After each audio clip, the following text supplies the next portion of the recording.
নমস্কার বন্ধুরা, দুপুরের খাওয়া দাওয়া পুরো কমপ্লিট। ওয়েদারও খুব সুন্দর আছে, বৃষ্টি হয়নি কিন্তু মেঘলা ওয়েদার আছে, খুব গরম নেই। তাই হঠাৎ করেই প্ল্যান হয়ে গেল যে একটু বাইরে বেরিয়ে আসা যাক, গোদাবরী নদী দেখে আসি। অনেক জল বেরিয়েছে বন্ধুর কাছ থেকে জানতে পারলাম, তো বেরিয়ে গেছি। দেখুন এখানে রাস্তা খুব সুন্দর, সবুজ মাঠ, এরকম যে পাহাড় দেখতে পাচ্ছেন, এরকম ছোট বড় পাহাড় কিছু দূর ছাড়া ছাড়াই এখানে দেখতে পাওয়া যায়। তো যখন রোদ থাকে না, মেঘলা ওয়েদার থাকে, তো এই রাস্তা দিয়ে যেতে এখানে খুব ভালো লাগে। আর এই দেখুন বন্ধুরা, বাঁদর, এখানে জঙ্গলের রাস্তা, তো জঙ্গলের রাস্তার ধারে ধারে প্রচুর এরকম বাঁদর বসে থাকে। এই দেখুন গোদাবরী নদী পুরো জলে ভর্তি। অন্য সময়, বছরের অন্য সময় এত জল থাকে না, তো এরপরে আরও যখন বৃষ্টি হলে তো সত্যি বন্যা হবে মনে হচ্ছে, কারণ পুরো নদী একদম ভর্তি জলে।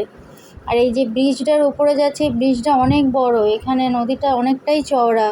ব্রিজটা প্রায় 1 কিলোমিটারের মতন। এটা হলো এখানের অনেক নামকরা একটা মন্দির। এই মন্দিরটির নাম হলো পেদ্দাগুড়ি আম্মা। পেদ্দাগুড়ি মতলব আমরা যেটা বলি বাংলায় যে বড় মা। এই দেখুন আরও একটা বড় পাহাড়। এই পাহাড়টা অনেকটাই বড়, অনেকটা জায়গা জুড়ে আছে। আমরা যাচ্ছি এখন একটা রিলায়েন্স মার্টে, কিছু ঘরের জিনিসপত্র কেনার আছে। এই দেখুন পৌঁছে গেছি।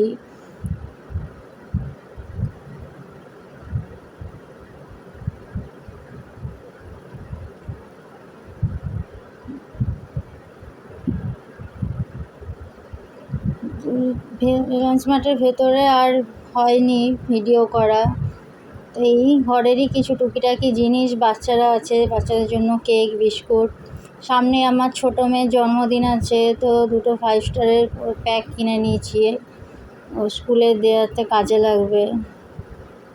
আমার ভিডিও যদি আপনাদের ভালো লাগে তাহলে অবশ্যই লাইক করবেন, শেয়ার করবেন, সাবস্ক্রাইব করে নেবেন চ্যানেলটা। ধন্যবাদ।